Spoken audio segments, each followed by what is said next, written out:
ఎఫెసీ పత్రిక 4వ అధ్యాయము 22, 23, 24 వచనాలను చదువుతున్నాను. దయచేసి చిత్తగించండి ప్రియులారా. ఎఫెసీ పత్రిక 4వ అధ్యాయము 22, 23, 24. కావున మునుపటి ప్రవర్తన విషయములోనైతే మోసకరమైన దురాశల వలన చెడిపోవు మీ ప్రాచీన స్వభావమును వదులుకొని మీ చిత్తవృత్తి యందు నూతన పరచబడిన వారై నీతియు యథార్థమైన భక్తియు గలవారై దేవుని పోలికగా సృజింపబడిన నవీన స్వభావమును ధరించుకొనవలెను. చదవబడిన ఈ పరిశుద్ధ లేఖన భాగమును దేవుడు మన వినికిడిలో ఆశీర్వదించి ఫలింపచేయును గాక. ఆమేన్. చిన్న మాట ప్రార్థన చేద్దాం. ప్రేమ స్వరూపుడవైన మా ప్రియ పరలోకపు తండ్రి, జీవము కలిగిన మా మిక్కిలి గొప్ప దైవమా నీకు వందనాలు. కరుణా సంపన్నుడా నీకు స్తోత్రములు. గడిచిన దినములన్నీ మా బ్రతుకులలో క్షేమముగా దాటిపోచేసి మరొక నూతన పునరుత్థాన దినమును మా బ్రతుకులలో మీరు అనుగ్రహించి నాయనా నీ సన్నిధానంలో సంఘముగా నీ ప్రజలముగా చేరి ప్రభువా నిన్ను స్తుతించడానికి, ఆరాధించడానికి, నిన్ను మహిమపరచడానికి మీరిచ్చిన గొప్ప అవకాశమును బట్టి, ధన్యతను బట్టి, కృపలను బట్టి మీకు వేలాది వందనాలు, కృతజ్ఞతాస్తుతులు, స్తోత్రములు ప్రభువా. ఈ 2026వ సంవత్సరము 2వ పునరుత్థాన దినమున మేము ఈ విధంగా సమావేశమయ్యామంటే కేవలం నీ కృపనే ప్రభువా. కన్న తండ్రి, మాకంటే ఎంతో ఉన్నతులు, అందచందాలు గలవారు, ఐశ్వర్యవంతులు, గొప్పవారు, గనులు, పేరు ప్రతిష్టలు కలిగిన వారు నాయన ఈ దినమును చూడక కాలగర్భంలో కలిసిపోయారు. చాలామంది ప్రభువా నా తండ్రి ఈ లోకంలో జీవిస్తున్నప్పటికీ కన్న తండ్రి నాయన నీ నామం ఎరుగక నీవు ఉచితముగా ఇచ్చిన రక్షణను ప్రభువా పొందుకోలేక నాయన నా తండ్రి నీ దృష్టికి నాయన లేని వారుగానే నా తండ్రి జీవనాన్ని సాగిస్తుంటుండగా అల్పులమైన మమ్మల్ని ప్రభువా నీ మహాకృప చేత రక్షించుకొని నాయన సత్య సహవాసములో మమ్మల్ని నిలబెట్టుకొని మమ్మల్ని ముందుకు నడిపిస్తున్న విధానాన్ని బట్టి నీకు వందనాలు, కృతజ్ఞతాస్తుతులు, స్తోత్రములు ప్రభువా. కరుణగల మా తండ్రి, చదవబడిన ఈ పరిశుద్ధ లేఖన భాగమును బట్టి నీకు వేలాది వందనాలు, కృతజ్ఞతాస్తుతులు, స్తోత్రములు ప్రభువా. చదవబడిన ఈ పరిశుద్ధ లేఖన భాగము ద్వారా నాతో, మాతో, మా అందరితో ప్రభు మీరు తేటగా మాట్లాడండి. నిలబడిన నీ యొక్క దీన సేవకుడు, కేవలము వట్టివాడే, నిష్ప్రయోజకుడే, నిదాసుని నీ యొక్క శిలువ రక్తముతో బాగుగా కడిగి పరిశుద్ధపరిచి పవిత్రీకరించి శుద్ధునిగా చేసి నిదాసుని నీ యొక్క పరిశుద్ధాత్మ అభిషేకము చేత అభిషేకించుకొని నిదాసుని నోట నీ యొక్క మాటలుంచి నీ చేతి నీడలో కప్పుకొని నాతో, మాతో, మా అందరితో తేటగా మాట్లాడండి. నిదాసుని నోటి బురగా వాడుకొనండి. కన్న తండ్రి నీకు వందనాలు, స్తోత్రములు. వ్యక్తిగతంగా నాతో మాట్లాడండి, మా అందరితో మాట్లాడండి. నాకు కనపడండి, మా అందరికీ కనపడండి. నన్ను వెలిగించండి, మమ్మల్ని అందరినీ వెలిగించండి. వాళ్ళకై నన్ను సిద్ధపరచండి, మమ్మల్ని అందరినీ సిద్ధపరచండి. అన్న తండ్రి నీకు వందనాలు. మీరు మౌనముగా ఉండే దేవుడవు కాదు నాయన, మీరు మాట్లాడే దేవుడవు కనుక నీకు వందనాలు, కృతజ్ఞతాస్తుతులు, స్తోత్రములు ప్రభువా. మీరు మాట్లాడుచుంటుండగా వినుబుద్ధి, వినగల చెవి, గ్రహించే మంచి మనస్సును, లోబడగలిగిన జీవితములను మా అందరికీ ప్రసాదించి నడిపించి మహిమనందుమని యేసు పరిశుద్ధ నామములోని స్తుతిస్తూ ప్రార్థిస్తూ అడిగి బ్రతిమిలాడి వేడుకొంచున్న పరమ తండ్రి. ఆమేన్, ఆమేన్. దేవునికి స్తోత్రం. హల్లెలూయా, హల్లెలూయా. ప్రభువునందు నాకు అత్యంత ప్రియులారా, చేరవచ్చిన మీ అందరికీ మన ప్రభువును రక్షకుడైన యేసుక్రీస్తు వారి శుభనామమున వందనాలు, శుభాలు, దైవాశీస్సులు తెలియజేస్తూ ఉన్నాను. చదవబడిన ఈ పరిశుద్ధ లేఖన భాగములో అపోస్తుడైన పౌలు భక్తుడు తాను నాటిన సంఘమునకు, ఎఫెసీ సంఘమునకు ఈ పత్రికను రాస్తూ ఈ కడవరి దినాలలో ఉంటున్న మనందరితో పరిశుద్ధాత్మ దేవుడు మాట్లాడుతూ ఉన్నాడు. ఆనాడు ఎఫెసీ సంఘానికి ఈ పత్రికను రాశాడు పౌలు భక్తుడు. ఏమని రాస్తున్నాడంటే, ఈ పత్రిక మరి పుట్టుకతోనే ఇశ్రాయేలుగా ఉంటున్న వారిని గురించి పత్రిక రాయబడలేదు, అన్యులకు రాయబడింది. అన్య జనాంగముల నుండి రక్షణ పొందిన వారికి ఈ పత్రికను రాశాడు. మీరు అపోస్తుల కార్యముల గ్రంథము 19వ అధ్యాయంలోనికి మీరు వచ్చినట్లయితే 19వ అధ్యాయము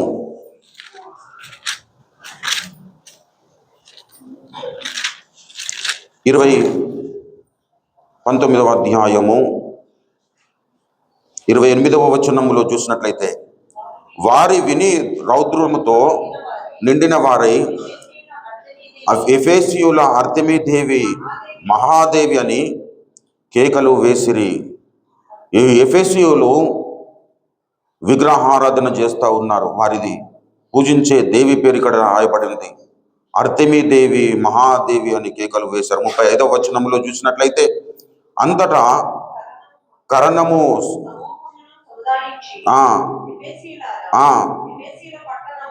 ఎఫెసీయుల పట్టణము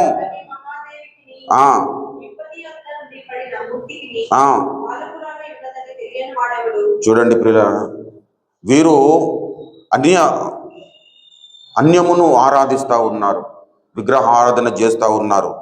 వీరు మరి ఎఫెసీయులు మరి విగ్రహారాధనలో మరి చాలా ఉన్నతముగా విగ్రహారాధన చేసేటట్లుగా ఇక్కడ మనకు లేఖనము స్పష్టీకరిస్తూ ఉంది. ఎఫెసీయుల పట్టణము అర్తెమీ మహాదేవికిని ద్యూపతి యొద్ద నుండి పడిన మూర్తికిని పాలకురాలై ఉన్నదని తెలియని వాడు ఎవడు అంటున్నాడు. అంటే అందరికీ తెలుసు వీరు విగ్రహారాధన చేస్తున్నారని.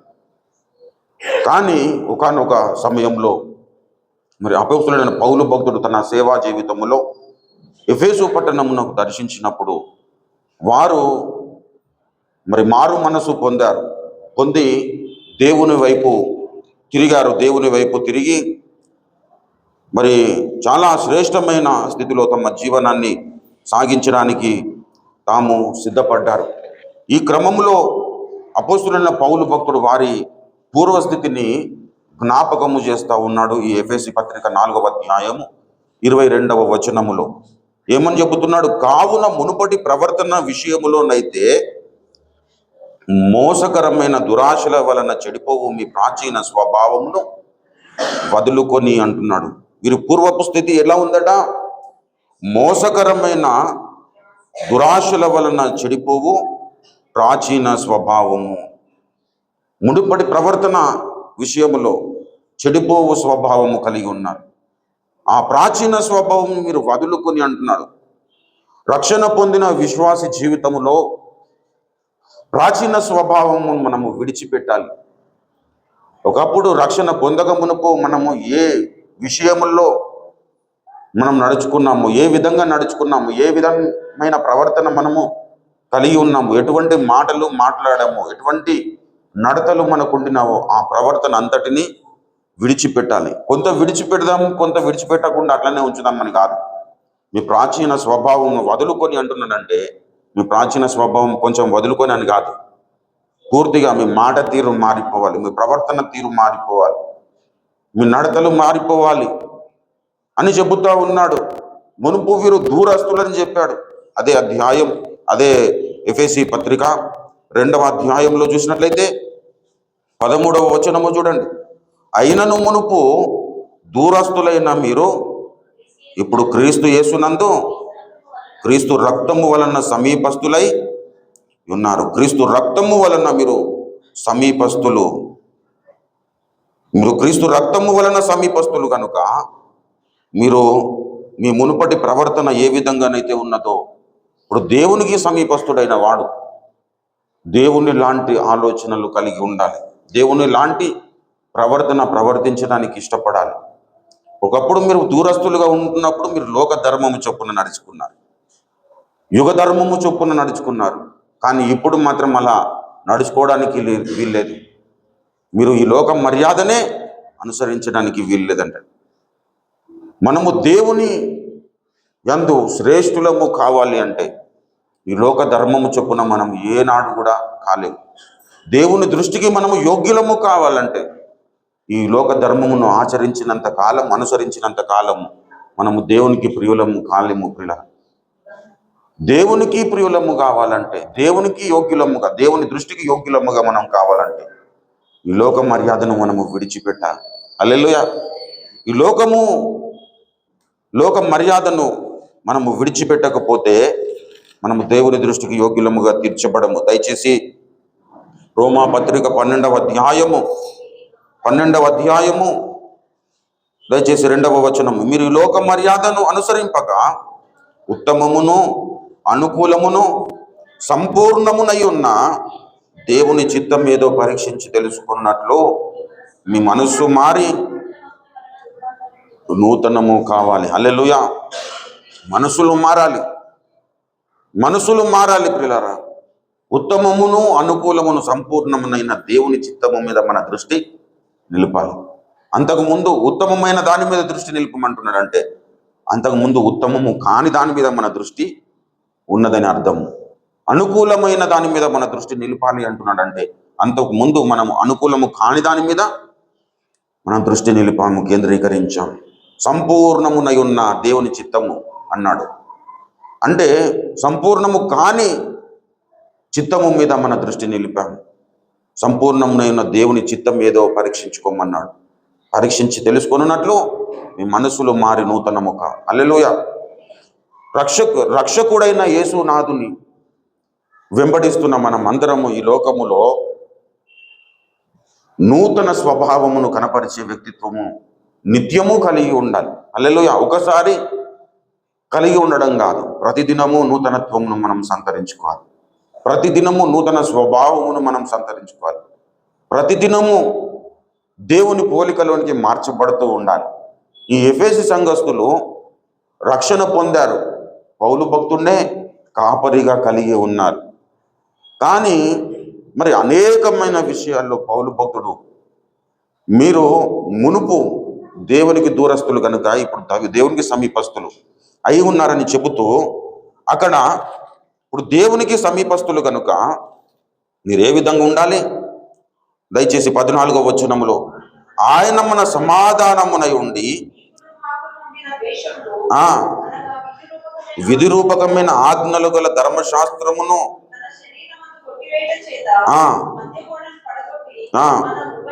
మన ఉభయులను ఏకము ఇట్లు సంధి చేయుచు ఈ ఇద్దరిని తన యందు ఒక్క నూతన పురుషునిగా సృష్టించి.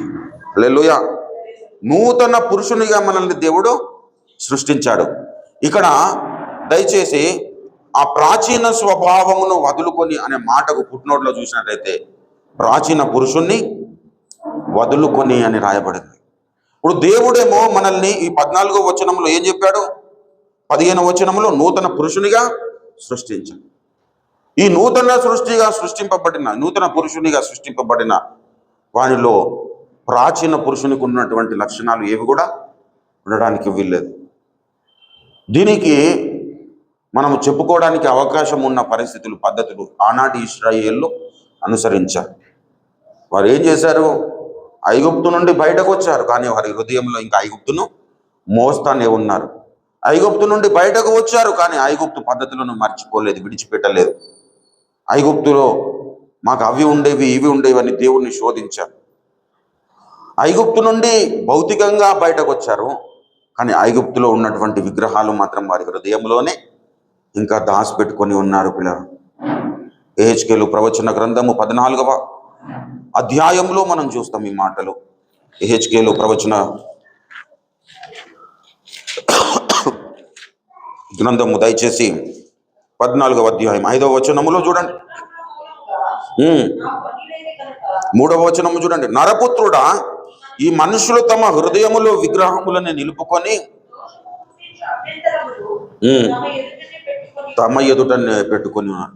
దోషము పుట్టించు అభ్యంతరములను తమ ఎదుటనే పెట్టుకున్నారు. బయటకు వచ్చారు భౌతికంగా, కానీ హృదయంలో మాత్రం మీ చేయు హేయ కృత్యములన్నింటిని అంటున్నాడు. ఏవేవైతే దేవునికి హేయకరమైన స్థితిలో వీరు అనుసరిస్తూ ముందుకు సాగుతున్నారో ఆ పరిస్థితులన్నింటినీ, ఆ పద్ధతులన్నింటినీ, ఆ క్రియలన్నింటినీ ఏది కూడా తప్పిపోకుండా ప్రతిదాన్ని మీరేం చేయాలి? మానివేసి మీ మనసులను దేవుని వైపు త్రిప్పుకున్నారు. హల్లెలూయా. ప్రభునందు ప్రియులారా, రక్షణ పొందడము అనేది చాలా శ్రేష్టమైన పరిస్థితి ప్రియులారా. కానీ రక్షణ పొందిన తర్వాత మనము దేవునికి ప్రియులముగా, దేవునికి యోగ్యులముగా, దేవుని దృష్టికి యోగ్యులముగా, దేవునికి ప్రతినిధులముగా మనము తయారు కావాలంటే మనము అనుదినము మారు మనసు పొందుతూ ఉండాలి. హల్లెలూయా. మన హృదయములో ఎటువంటి దేవునికి ఆయాసకరమైన పరిస్థితి మనలో ఉండకుండా మనము జాగరూకత వహించాలి ప్రియులారా. హల్లెలూయా. మరి గారడి వాడైన సీమోను అనే వ్యక్తి మనకు కనబడతాడు. అతని హృదయము ఏ విధంగా ఉన్నదో ఒకసారి గమనిద్దాం. అతడు రక్షణ పొందాడు. రక్షింపబడినప్పటికీ ఆయన జీవితంలో ఆయనను కలిగి ఉన్న పరిస్థితులను మనం చూసినట్లయితే అపోస్తులైన పౌలు భక్తుడు మరి అపోస్తుల కార్యములు 8వ అధ్యాయము 21వ వచనములో చూసినట్లయితే, నీ హృదయము దేవుని ఎదుట సరి అయినది కాదు కనుక నీ కార్యమందు నీకు పాలు పంపులు లేవు అంటున్నాడు. దేవుణ్ణి ఎదుట మన హృదయము సరి అయినదిగా ఉండాలి. ఇతడు రక్షణ పొందాడు. రక్షణ పొందినప్పటికీ ఇతని హృదయము మాత్రము దేవుని ఎదుట సరి అయినదిగా లేదు. మామూలుగా భౌతికంగా మనం కనపడతాం, దేవుని ఎదుటకు రావాలి, దేవుని సన్నిధానంలో చేరాలి. కానీ ఎటువంటి హృదయంతో నీవు దేవుని దగ్గరికి వస్తున్నావు? నీ హృదయము దేవుని ఎదుట సరి అయినదిగా ఉన్నదా అనే స్వపరీక్ష అనేది మన జీవితంలో నిరంతరము జరుగుతూ ఉండాలి. రక్షణ పొందిన ప్రతి విశ్వాసి తన జీవిత కాలం అంతా చేయవలసిన కార్యం ఏంటంటే, నా హృదయము దేవుని ఎదుట సరి అయినదిగా ఉన్నదా లేదా అని పరీక్షించుకోవడం. హల్లెలూయా. ఎప్పుడైతే మన హృదయము దేవుని ఎదుట సరి అయినదిగా ఉంటుందో అప్పుడు మనకు పాలు ఉంటుంది ప్రియులారా. ఇక్కడ చెప్తున్నాడు. మరి దయచేసి అక్కడ చూసినట్లయితే 9వ వచనం నుండి కొన్ని వచనాలు మనం చదువుదాం. సీమోను అనే ఒక మనుషుడు లోగడ ఆ పట్టణంలో గారడి చేయుచు తానెవడో ఒక గొప్పవాడనని చెప్పుకొనుచు సమరయ జనులను విభ్రాంతి పరచుచుండెను. కొద్ది వాడు మొదలుకొని గొప్పవాడు మట్టుకు అందరూ దేవుని మహాశక్తి అనబడిన వాడు ఇతడే అని చెప్పుకొనుచు అతన్ని లక్ష్యం పెట్టిరి. అతడు బహుకాలము గారడి చేయుచు వారిని విభ్రాంతి పరిచినందున వారు లక్ష్య పెట్టిరి. అయితే ఫిలిప్పు దేవుని రాజ్యమును గూర్చి యేసుక్రీస్తు నామమును గూర్చి సువార్త ప్రకటించుచుండగా వారతన్ని నమ్మి పురుషులను స్త్రీలను బాప్తిస్మము పొందిరి. అప్పుడు సీమోను కూడా నమ్మి బాప్తిస్మము పొంది ఫిలిప్పును ఎడబాయక ఉండి సూచక క్రియలను గొప్ప అద్భుతములు జరుగుట చూచి విభ్రాంతి నొందెను. అందరూ లక్ష్య పెట్టారు ఇతడు చేస్తున్న కార్యములను గురించి, కానీ ఫిలిప్పు చేస్తున్న కార్యాలను గురించి మాత్రం ఇతడు చూసినప్పుడు అతడు విభ్రాంతి పొందాడట. ఏం చేశాడు? అనేకమైన అద్భుతములు చేశాడు, సూచక క్రియలు చేశాడు. అప్పుడు అందరూ నమ్మారు. ఆ నమ్మి బాప్తిస్మం పొందిన వారిలో ఇతడు కూడా నమ్మి బాప్తిస్మం పొందాడని రాయబడింది. యేసయ్యను నమ్ముకోవడం ఈజీనే, కానీ మారు మనసు పొందడం చాలా కష్టతరము. లోకంలో రక్షణ పొందుతున్న వారందరిలో మారు మనసు లేకుండా రక్షణ పొందుతున్నారు. ఇచ్చేదైనా నిజము ప్రియులారా. ఎప్పటి వరకైతే మన జీవితంలో మారు మనసు అనే ప్రక్రియ జరగదో అప్పటి వరకు మనము రక్షణ పొందినా కానీ ఈ గారడివాడైన సీమోను లక్షణాలే మనకు కనబడతా ఉంటాయి. సమయాభావాన్ని బట్టి, సమయ అనుకూలతను బట్టి ఇటువంటి లక్షణాలే కనబడుతుంటాయి. ఎందుకు ఇతడు బాప్తిస్మం పొందలేదంటే బాప్తిస్మము పొందాడు, కానీ హృదయము దేవుని ఎదుట సరి అయినదిగా లేదు. కారణం ఏంటి? మారు మనసు అనే అనుభవం లేదు. లోకములో నమ్మి బాప్తిస్మము పొందుతున్న వారు అనేకులు. అంతవరకు మాత్రమే జరగకూడదు పిల్లలు. మారు మనస్సునకు తగిన ఫలము ఫలించడానికి మనం బాప్తిస్మం పొందాలి పిల్లలు. లోకమునకు వేరే రక్షణ పొందుడు అన్నాడు. లోకమునకు వేరు కావాలంటే మనము మారు మనసు పొందాలి. చాలామంది ఏంటంటే ఆనాడు ఐగుప్తులో నివాసము చేసి బయటకు వచ్చిన ఇశ్రాయేల్ లాగా లోకంలో ఉంటూ రక్షణ పొందుతున్నారు. ఇది ఎప్పుడు కూడా సాధ్యపడదు. మనము దేవునికి బెలియాలకు ఎటే టైంలో మనము దాసులము కాలేము పిల్లలు. అయితే దేవుని కన్నా దాసునివి కావాలి. అయితే సైతాను సంబంధి కన్నా సైతాను కన్నా బెలియాలు కన్నా నువ్వు దాసునివి దాసురాలేము కావాలి. లేదు కొంత ఇటు కొంత అటు అంటే దానివలన దేవుడు నీ హృదయము నా ఎదుట సరి అయినదిగా లేదు అని కొట్టివేస్తాడు పిల్లలు. రక్షణ పొందిన మనమందరము మన జీవితంలో అవలంబించవలసిన ప్రక్రియ, జీవితాంతము వరకు అవలంబించవలసిన ప్రక్రియ ఏదైనా ఉన్నది అంటే అది మారు మనసు పొందడం. దేవుని ఎదుట మన హృదయాలు, దేవుని ఎదుట మన జీవితాలు, దేవుని ఎదుట మన పద్ధతులు, పరిస్థితులు, మన నడతలు యోగ్యకరంగా ఉండాలంటే మనము తప్పకుండా మారు మనసు అనుభవమును కొనసాగిస్తూ ఉండాలి. లేకపోతే మన ప్రాచీన స్వభావములోనికి మనము వెళ్ళే ప్రమాదం ఉన్నది పిల్లలు.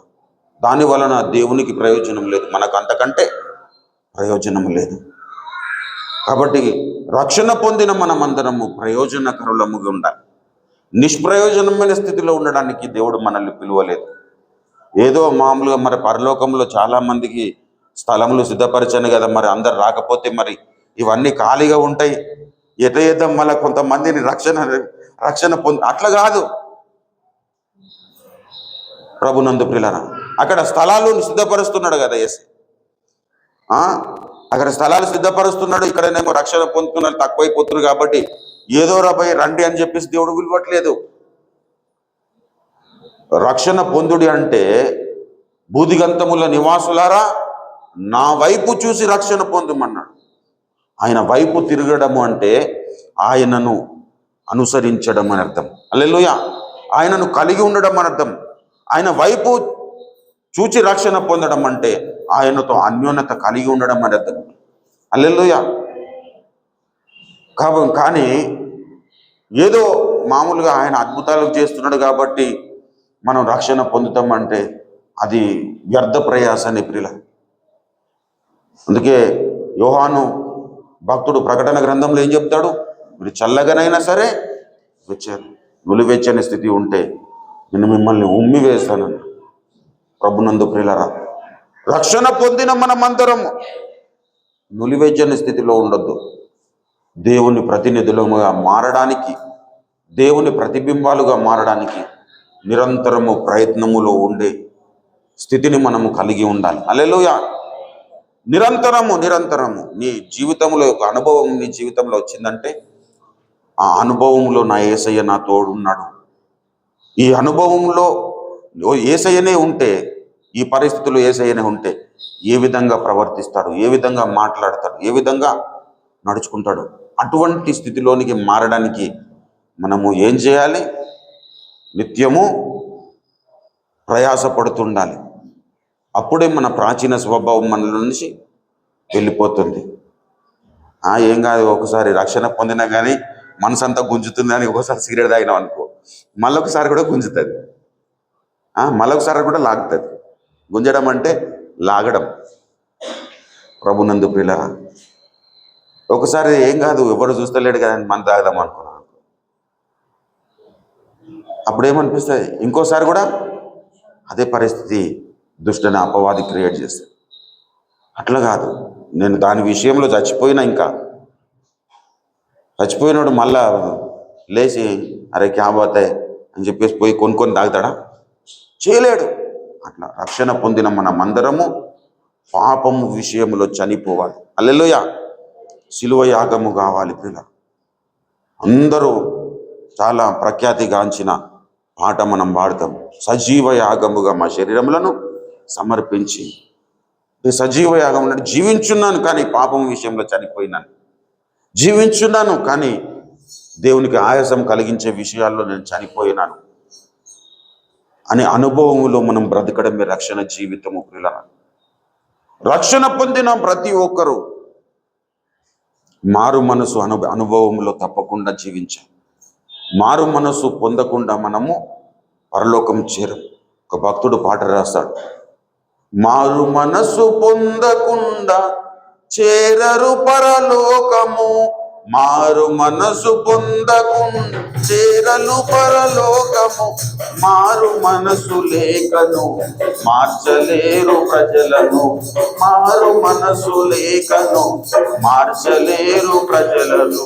కోరి నూతనాత్మనొందుడి, వేసారి ఆత్మలను రక్షించుడి.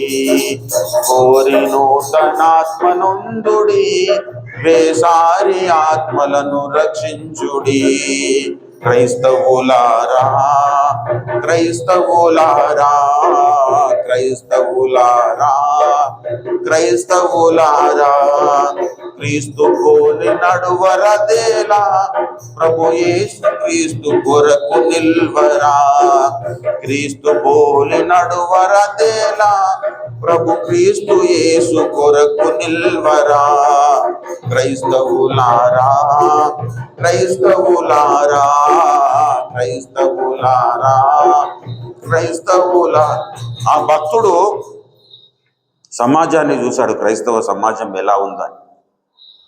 హృదయం నిండా గాయాలు కడిగినాయి. అప్పుడు ఆ పాట రాస్తున్న మారు మనస్సు పొందకుడు. ఎవరి గురించి? క్రైస్తవులారని ప్రారంభించాడు. పల్లవిలో ఏం చెప్తున్నాడు? క్రైస్తవులారా, క్రైస్తవులారా అని పిలుస్తూ మారు మనసు పొందకుండా చేరరు పరలోకం అంటున్నాడు. మారు మనసు లేకను మార్చలేరు ప్రజలను. నీలోనే మారు మనసు లేదు, నీ తల్లిని మారు మనసు పొందమని చెప్తే ఎవడు వింటాడు? ఎవరు వినరు. మనము మారు మనసు పొందాలి. క్రీస్తు యేసునకు కలిగిన ఈ మనస్సును మీరును కలిగి ఉండు అన్నాడు ప్రభునందు ప్రియులను. క్రీస్తు యేసును ఏ మనస్సు కలిగి ఉన్నాడో ఆ మనస్సు మనం కలిగి ఉండాలి. ఆయన గొప్పవాడే, కానీ మన నిమిత్తం తగ్గించుకున్నాడు. మనం కూడా అటువంటి తగ్గింపు జీవితం కలిగి ఉండాలి. తను తాను తగ్గించుకుంటే దేవుడు హెచ్చిస్తాడు. ప్రభునందు ప్రియమైన దేవుని బిడ్డలారా, మునుపటి ప్రవర్తన విషయంలో మనము జాగరూకత వహించాలి. ఆ మునుపటి దాన్ని మనము అయితేనే నూతనత్వమును మనము పొందుకోగలుగుతాం. ప్రాచీన స్వభావమును విడిచిపెట్టకపోతే నవీన స్వభావమును మనం ఎంతవరకు ధరించుకొనలేము. ప్రభునందు ప్రియులారా, ఈ ఎఫెసీ సంఘస్థులు మరి దాదాపుగా చాలా కాలం పౌలు భక్తుడు అక్కడ ఉండి సేవ చేశాడు. ఆ ఎఫెసీ అపోస్తల కార్యములో 20వ అధ్యాయంలో చెప్తాడు, 3 సంవత్సరములు రాత్రింపవలు కన్నీళ్లు విడిచి మానక బుద్ధి చెప్పినని మీరు జ్ఞాపకం చేసుకోమన్నాడు. ఎవరితో? ఎఫెసీ సంఘంతోనే చెప్పాడు. 3 సంవత్సరాలు కన్నీళ్లు విడిచాడు. అంటే 3 సంవత్సరాలు అక్కడ ఉన్నాడని అర్థం కాదు. 3 సంవత్సరాల కంటే ఎక్కువనే ఉన్నాడు, కానీ ఆ 3 సంవత్సరాలు మాత్రం కన్నీళ్లు విడిచాడు. వారి కొరకు మానక బుద్ధి చెప్పాడు. ప్రతి ఇంట బోధించాడు. ప్రయోజనకరమైన ఏది కూడా వారికి దాచిపెట్టలేదు, మరుగు చేయలేదు. ప్రతి ఒక్క విషయాన్ని, ప్రయోజనకరమైన విషయాన్ని దాచిపెట్టక ప్రతి ఇంట బోధించాడు. అనేకమైన విధాలుగా ప్రయాసపడి ఏమంటున్నాడు? ఆ 21వ వచనము చూడండి, ఎఫెసీ పత్రిక 4:20-21 వచనములో, అయితే మీరు యేసును గూర్చి విని ఆయన యందలి సత్యము ఉన్నది ఉన్నట్టుగా ఆయన యందు ఉపదేశింపబడిన వారైన ఎడల మీరు అలాగూ క్రీస్తును నేర్చుకున్నవారు. మీరు యేసును గురించి వింటున్నారు, సత్యము ఉన్నది ఉన్నట్టుగానే ఉపదేశింపబడుతున్నారు. అంత మాత్రాన మీరు క్రీస్తును నేర్చుకున్నవారు కారు అంటున్నాడు. ఎప్పటి వరకు మనము కామంటే మన మునుపటి ప్రవర్తన విషయంలో మన ప్రాచీన స్వభావమును దాని క్రియలతో కూడా పరిత్యజించాలి. హల్లెలూయా. దాని క్రియలతో కూడా పరిత్యజించి ప్రాచీన స్వభావమును వదులుకొని మీ చిత్తవృత్తి యందు నూతన పరచబడిన వారై నీతియు యథార్థమైన భక్తియు గలవారై, దేవుని పోలికగా సృష్టింపబడిన నవీన స్వభావంకు ఉండే లక్షణం ఏంటి అంటే నీతియు యథార్థమైన భక్తియు గలవారై. హల్లెలూయా. నీతిమంతులముగా మనం ఈ లోకములో జీవించాలి. హల్లెలూయా. నీతిమంతుడు అంటే క్రియల్లో మనం కనపరచాలి. అతడు అంటాడు, మరి దైవజనులు మరి ఓఫిర్ గారు రీసెంట్గా ఒక పాట రాసి, మాట తప్పరు ఎంత నష్టమొచ్చినా, సంతసింతురు ఎంత కష్టమొచ్చినా. మాట తప్పరు ఎంత నష్టమొచ్చినా, సంతసింతురు ఎంత కష్టమొచ్చినా. కృంగిపోరిలా ఎన్ని నిందలొచ్చినా, పరులపై నిందలు మోపకుందురు. కృంగిపోరిలా ఎన్ని నిందలొచ్చినా, పరులపై నిందలు మోపకుందురు. దేవుని మెప్పునే కోరుకొందురు, దేవుని మెప్పునే కోరుకొందురు. నీతిమంతులు తమాల వృక్షము వలె ఎడారిలో సహా మోగు వేయుచుందురు. నీతిమంతులు ఎడారిలో సహా జ్ఞానవంతులై ఉడమి నడుచుకొందురు. స్వంత నీతిలో అతిశయించకుందురు. జ్ఞానవంతులై ఉడమి నడుచుకొందురు. స్వంత నీతిలో అతిశయించకుందురు. దైవ నీతినే స్థాపింపజూతురు. క్రీస్తునే తమకు నీతిగా ధరింతురు. దైవ నీతిని స్థాపింపజూతురు. క్రీస్తునే తమకు నీతిగా ధరింతురు. దైవ తీర్పులో సిగ్గునొందకుందురు. దైవ తీర్పులో సిగ్గునొందకుందురు. నీతిమంతులు తమాల వృక్షము వలె ఎడారిలో సహా మోము వేయుచుందురు. కదలకుందురు సీయోను కొండబోలే బెదరగుందురు యుద్ధరంగమందున. కదలకుందురు సీయోను కొండబోలే బెదరగుందురు యుద్ధరంగమందున. నీతిమంతులు సమాల వృక్షము వలె ఎడారిలో సహా మోగు వేయుచుందురు. మాట తప్పరు ఎంత నష్టం వచ్చినా, సంతసింతురు ఎంత కష్టం వచ్చిన. కష్టాలలో ఎలా ఉండాలంట? నీతిమంతునికుండే లక్షణం ఏంటి?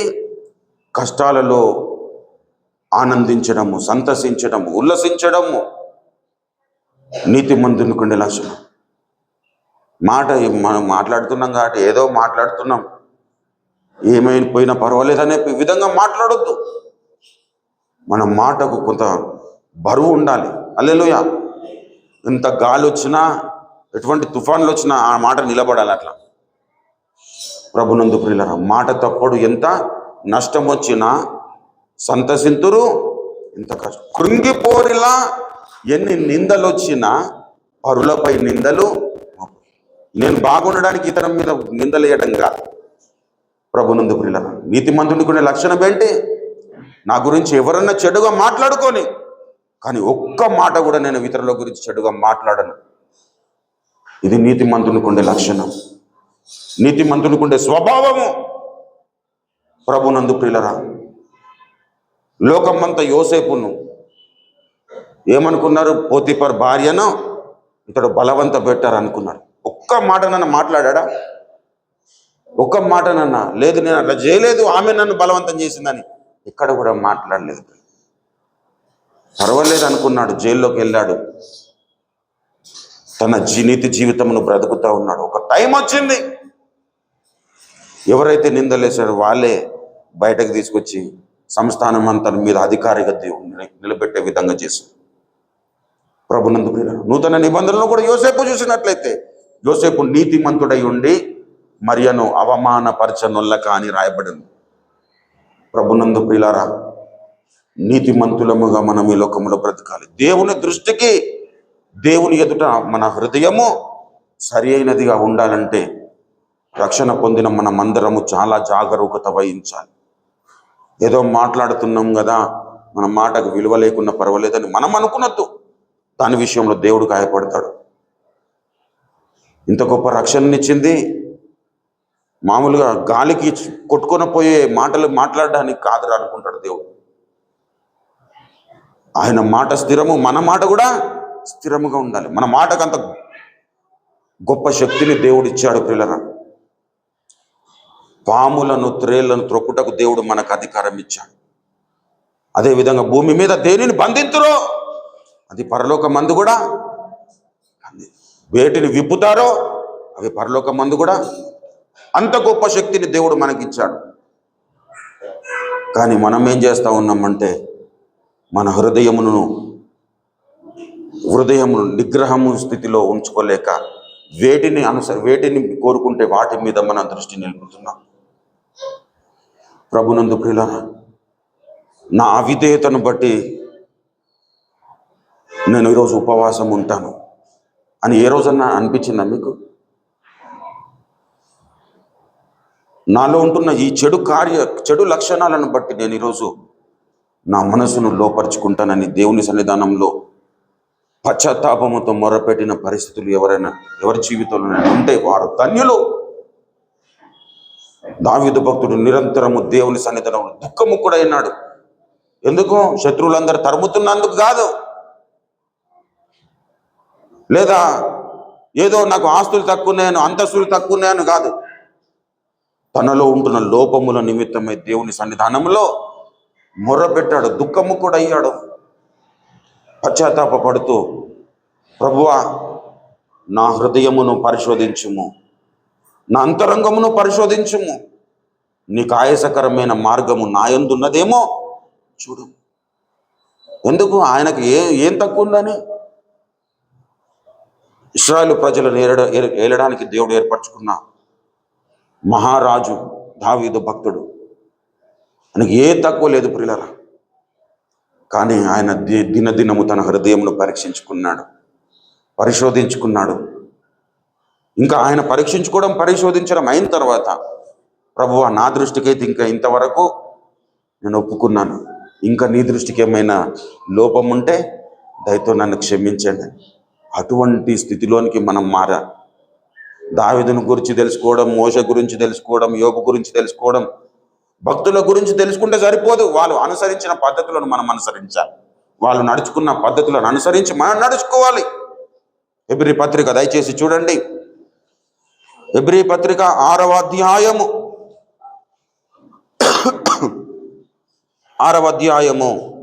దయచేసి 11-12 వచనాల్లో చూసినట్లయితే, మీరు మందులు కాక విశ్వాసము చేతను ఓర్పు చేతను వాగ్దానములను స్వతంత్రించుకొని వారిని పోలి నడుచుకున్నట్లుగా మీలో ప్రతి వాడును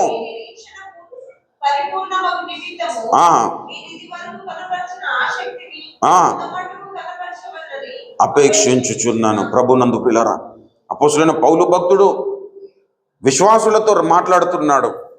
మీరు వాగ్దానములను స్వతంత్రించుకొని వారిని పోలి నడుచుకున్నట్లు అన్నాడు. అంటే వాగ్దానములను కొంతమంది ఏం చేశారట? స్వతంత్రించుకున్నారు కదా, మరి నువ్వు కూడా స్వతంత్రించుకోవడానికి వారిని పోలి నడుచుకోమన్నాడు. వారిని పోలి నడుచుకోమంటే ఇంకా మొదటి నుండి, ఆదాము నుండి మనం భక్తుల జీవితాలను మనం తొంగి చూడాలి. నోవహు లోకమంతా చెడిపోయి ఉంటున్న పరిస్థితుల్లో దేవుని కృప పొందుకున్నాడు. నా ముందు లోకమంతా చెడిపోయినా, దేవా నేను నీ కృప పొందుకునే స్థితిలో నా జీవితం ఉండేటట్లుగా నేను జీవిస్తానని తీర్మానంతో, ప్రయాసతో మనం ముందుకు సాగాల్సిన అవసరం. హనోకు దేవునితో నడిచెను, దేవునికి ఇష్టడై ఉండేనని రాయబడింది. హనోకు తన మార్గములో నీకు ఇష్టడుగా బ్రతికినాడు. నా మార్గములో నేను ఈ తరములో నీకు ఇష్టడుగా బ్రతుకుతానని అనుకోవాలి. యోబు సమస్తము కోల్పోయినా యెహోవా ఇచ్చెను, యెహోవా తీసుకొని పోయానన్నాడు. అట్టి స్థితిలోనికి మనం ఎదిగిపోవాలి. దావీదు తన వ్యక్తిత్వము విషయంలో ఎంత ప్రయాసపడ్డాడో, ఎంత మొర్రపెట్టాడో, దేవునితో ఎటువంటి అన్యోన్యత కలిగి జీవించాడో, అటువంటి అన్యోన్యత నా జీవితంలో కూడా ప్రతిబింబించాలి హల్లెలూయా. ఇలా భక్తులందరి జీవితాన్ని మనం తీసుకున్నప్పుడు వాళ్ళలో ఉంటున్న లక్షణాలు మనలో ప్రతిబింబించాలి. హల్లెలూయా. ఇది నూతన నిబంధన సంఘానికి ఉన్నటువంటి గొప్ప ఆధిక్యతగా దేవుడు అభివర్ణిస్తాడు. హల్లెలూయా. మోషేని గురించి, మోషే భక్తుడు చాలా శ్రేష్ఠ భక్తుడు తెలుసుకోవడం వల్ల ప్రయోజనమేంటి? మోషకున్నటువంటి సహనము, సాత్వికత నాలో ఉండాలని కోరుకోవాలి. మోషే ఎలాంటి ధైర్యపరుడో అలాంటి ధైర్యం నాలో కావాలి. ప్రభువా, నీ కొరకు ఏ విధంగా ముందుకు సాగాడో, ప్రజలను ఏ విధంగా నడిపించాడో అటువంటి సామర్థ్యము నాకు కావాలని కోరుకోవాలి. దాని కొరకు ప్రయాసపడాలి. ప్రభునందు ప్రియులారా, ఏదో వాళ్ళ జీవితంలో అద్భుతాలు జరుగుతున్నాయి కాబట్టి నేను నమ్ముకుంటే అద్భుతాలు జరుగుతాయని వెంబడిస్తే ప్రయోజనం ఏమీ ఉండదు. ఇప్పుడు సీమోనుతో మాట్లాడుతున్నాడు, నీ హృదయము దేవుని ఎదుట సరి అయినది కాదు కనుక నీవు మారు మనసు పొందితే సరి అని చెబుతా ఉన్నాడు. అపోస్తల కార్యములు దయచేసి 8వ అధ్యాయంలోనికి రండి, చదవండి.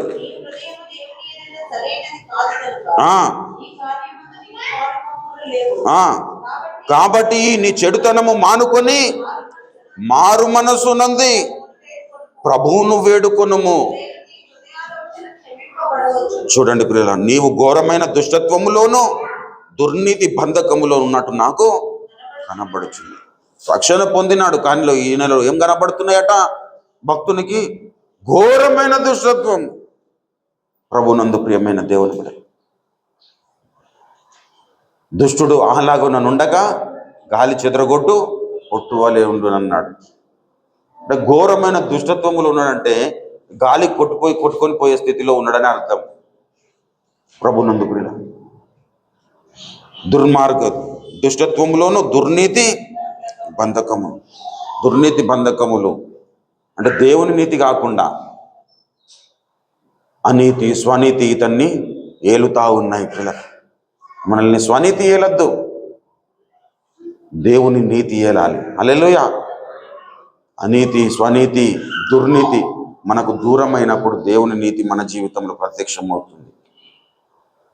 ప్రభునందు ప్రియులారా, మునుపటి ప్రవర్తనను మనము విడిచిపెట్టి మీ ప్రాచీన స్వభావమును వదులుకొని మీ చిత్త వృత్తి యందు నూతన పరచబడిన వారి నీతియు యథార్థమైన భక్తి గల వారి దేవుని పోలికగా సృజింపబడిన నవీన స్వభావమును మీరు ధరించుకొనవలెను అని చెబుతున్నాడంటే ఇది ఆజ్ఞాపిస్తూ ఉన్నాడు.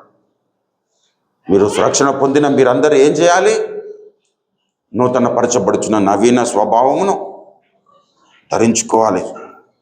దయచేసి కొలసి పత్రికలో కూడా ఆ మాట చూస్తాం.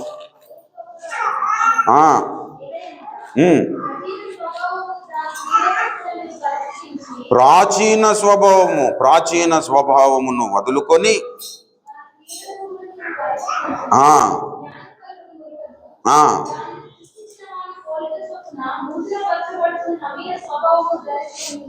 హల్లెలూయా.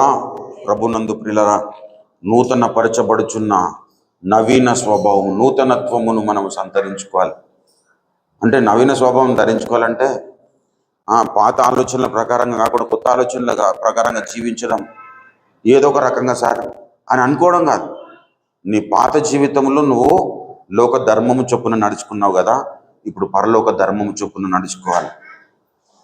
నువ్వు ప్రాచీన స్వభావంలో నీ ఇష్టానుసారంగా బ్రతికావు కాబట్టి రక్షణ పొందిన నీవు ఇంకా దేవుని ఇష్టానుసారంగా బ్రతకడానికి నువ్వు సన్నద్ధుడవు కావాలి. రక్షణ పొందక మునుపు నీ హృదయంలో ఆనాటి ఇశ్రాయేలు లాగా విగ్రహాలను మోసారు కదా వాళ్ళు, నీ జీవితంలో నీ హృదయంలో ఉంటున్న విగ్రహాలన్నింటినీ నీవు తొలగించుకోవాలి. నీకు ఏదేది ప్రయోజనకరమో అది దేవునికి ఆయాసకరంగా ఉంటున్న ప్రతిదాన్ని నీవు విడిచిపెట్టాలి. అప్పుడు నీకు గాయం కలుగుతుంది. మారు మనసు పొందడం అంటే, మారు మనసు అందరూ ఇష్టపడే ప్రక్రియ కాదు పిల్ల. మారు మనసు పొందాలంటే మనం గాయపరచబడాలి. ఇప్పుడు దేవునికి అయిష్టం, కానీ మనకు అది ఇష్టం. ఆ ఇష్టమైన దానిని దేవునికి అయిష్టం కనుక, దేవునికి ఏం కనుక దాన్ని విడిచిపెట్టాలంటే మామూలుగా సంతోషంగా విడిచిపెడతామా? బాధ కలుగుతుంది. అటువంటి బాధనైనా భరించడానికి సిద్ధపడి ఎప్పుడైతే నీవు దేవుని కొరకు నిన్ను నీవు పరిశుద్ధపరచుకోవడానికి, నిన్ను నువ్వు యోగ్యపరచుకోవడానికి, నిన్ను నువ్వు యోగ్యునిగా దేవునికి కనపరుచుకోవడానికి ఎప్పుడైతే నువ్వు ప్రయాసపడతావో అప్పుడు దేవుడు నీ యందు ఆనందిస్తాడు, దేవుడు సంతోషిస్తాడు. ఎఫెసీ సంఘస్థులు యేసును గూర్చి విన్నారు, సత్యము ఉన్నది ఉన్నట్టుగా ఉపదేశింపబడ్డారు, కానీ క్రీస్తును నేర్చుకున్న వారు కారు అంటున్నాడంటే వారిలో క్రీస్తు పోలికలు కనబడట్లేదు. ఇంకా 3 సంవత్సరాలు రాత్రింబవలు కన్నీళ్లు గార్చి బోధించినప్పటికీ ఇంకా యేసు యొక్క లక్షణాలు కనబడనందుకు దుఃఖముఖుడై పౌలు భక్తుడు ఈ పత్రికను రాస్తూ వారిని హెచ్చరిస్తున్నాడు. మీరు మీ ప్రాచీన స్వభావమును వదులుకుంటే తప్ప నవీన స్వభావంను మీరు ధరించుకోలేరని చెబుతా ఉన్నాడు.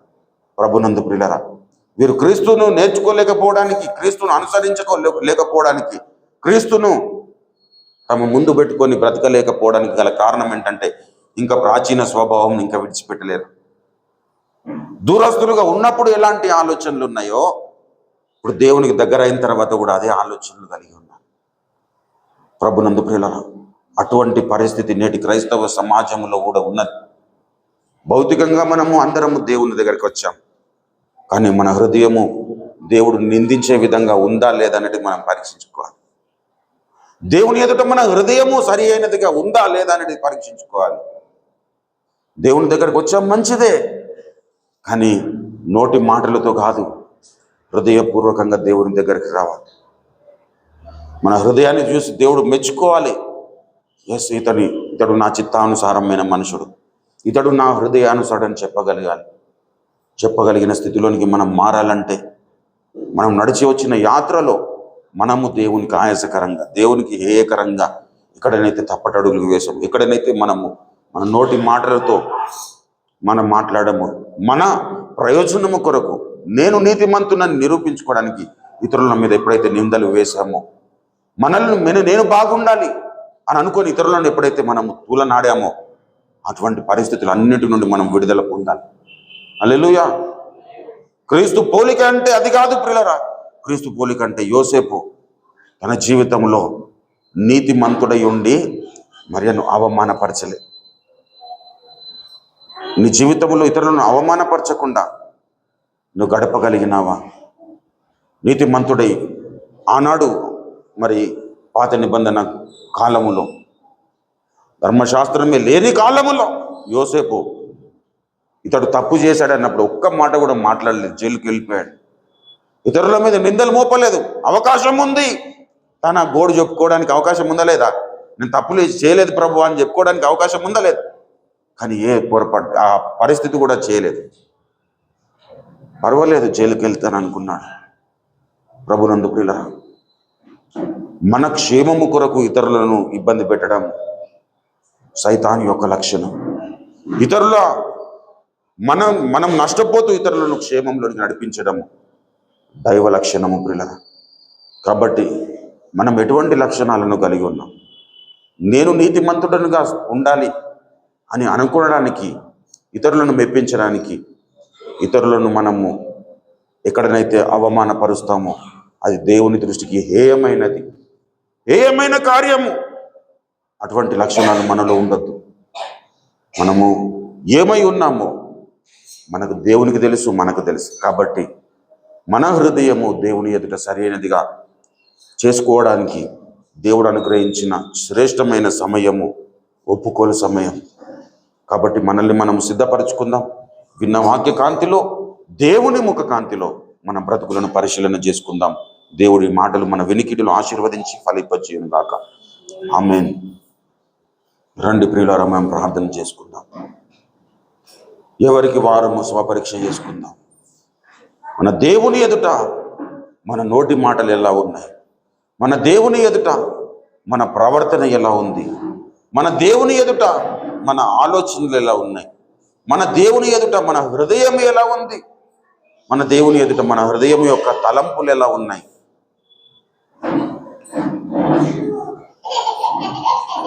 పైకి చూస్తే అందరము భక్తులమే, కానీ దేవుడు పై రూపమును చూసేవాడు కాదు, మన హృదయమును చూసేవాడు, హృదయమును లక్ష్య పెట్టేవాడు.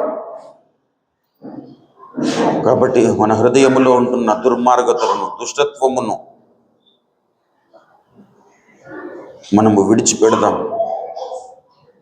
ఎలా బ్రతుకుతున్నాం, ఎలా మాట్లాడుతున్నాం, ఎలా నడుచుకుంటున్నాం?